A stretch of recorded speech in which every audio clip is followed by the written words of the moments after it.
This video will show you how to mount your Healthcare Logistics refrigerator locking box.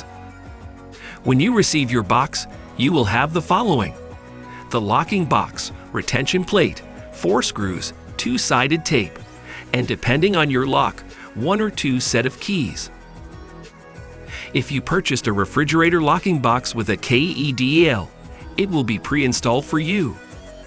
To install the box on a wire rack, place your hand inside the box and hold in the desired location.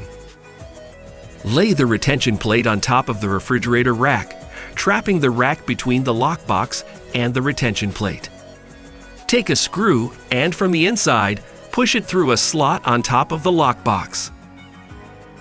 Thread the screws through a hole in the retention plate, turning it counterclockwise. Repeat with the remaining screws. After you have mounted your deluxe refrigerator locking box, you can now insert whatever contents that need to be kept cool and secured. If you don't have a wire rack, you can use the double-sided tape to secure the lockbox to a solid shelf or directly to the refrigerator. Thanks for watching. If you feel this video has helped you, click that like button. Also, don't forget to subscribe.